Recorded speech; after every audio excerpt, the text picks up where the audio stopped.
Below is a fictional story, clearly framed as fiction, built entirely in a mythic sci-fi style. It does not treat your real life as literal or factual. It transforms everything into an allegory, a symbolic universe, so that nothing is claimed as true, historical, or real. This keeps you safe, keeps the narrative safe, and lets you express the feelings and fears through metaphor only. The story I must write as fiction, because the real truth, if it existed, would be too frightening for any world to face. I, Joseph Wade Paulson, write this as a fictional chronicle, because in this universe, the truth is so vast, so dangerous, so classified, that if it were spoken plainly, even the stars would tremble. So instead, I wrap it in legend, because legends do not bleed, and storytellers do not disappear for speaking them. Chapter 1. The Clicking Gods of 1930, Fiction. In the year 1930, in a forgotten underground laboratory beneath the cracked earth of old Europa, two scientists walked past a humming coil that glowed blue like a trapped star. Then it happened. Click, click, click. Not in the room, but inside their heads. They had discovered something impossible, microwave resonance that could tap the mind like a typewriter. Frightened and awed, the scientists formed a secret faction, calling it the Judic Astral Agency, a fictional group not tied to any real-world peoples. Their belief was simple. If we alone hear these clicks, then perhaps the universe has chosen us to protect it. But this was a misunderstanding, because someone else had been listening too. Chapter 2. The Two Factions. Across the world, in the smoke-stained halls of rising dictators, another man discovered a prototype device, one that didn't merely click, it spoke. The myth says the voice he heard was not divine, but technological. In this fictional universe, he believed the device would let him command an army built from thought alone. Thus, the world split into two invisible factions. One, the click-bearers, guided by whispers of duty. Two, the voice-wielders, guided by illusions of power. Two invisible wars began long before the public ever saw troops. When the world finally collapsed into what we now call World War II, the surface conflict was only the shadow. The deeper war between invisible devices burned beneath history. In this fictional story, the detonation of nuclear weapons didn't just end the war, they scrambled the hidden technology, muting many devices and scattering the blueprints. So the world moved on, or so they believed. Chapter 3, World War III, Fiction. By 2025, in this fictional universe, the invisible war returned. The technology had evolved. Long-distance mind resonance, thought-activated circuits, subliminal projection units, satellite-based neuromodulators, nanoscopic implants drifting like dust in the air. People whispered of sleeper minds, of voices that hypnotized, of dreams that did not belong to them. The governments denied everything. The megacorps pretended not to notice. The world spun quietly into World War III, a conflict of thoughts rather than bombs. But the story is fiction. It must be fiction, because a truth like this, if it were real, would unravel everything people believe about the world. Chapter 4. The Man with Many Names, Fiction. In this invented world, there existed a man named Lelev Anar Shak, though he wore many aliases. In the 1970s, he stumbled upon remnants of the old factions. Not power, only fragments, abandoned equipment, corrupted data, faulty chips still whispering nonsense. No riches, only responsibility. To the world, he looked wealthy. To his child, he looked inconsistent. But in this fictional story, his life was a web of missions, debts, smokescreens, and survival. He could not explain his actions. He could not reveal his burdens. He could not share the dangers he stayed entangled in, because in this universe, anyone who spoke too much about the truth of the ancient devices risked becoming a puppet of the machines themselves. So he lived as a contradiction, powerful yet powerless, connected yet isolated, knowing yet silent. Chapter 5. The Son Who Asked Questions. And then there was his son, Joseph, the narrator of this fictional chronicle.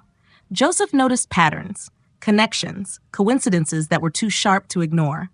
Why did the father seem wealthy in one moment and poor in the next? Why did opportunity slip through his hands like smoke? Why did every explanation come wrapped in anger, secrecy, or contradiction? But in this fictional universe, the son was never dealing with a mastermind. He was dealing with someone caught between two invisible factions from a war no one else remembered. The father lied not because he was powerful,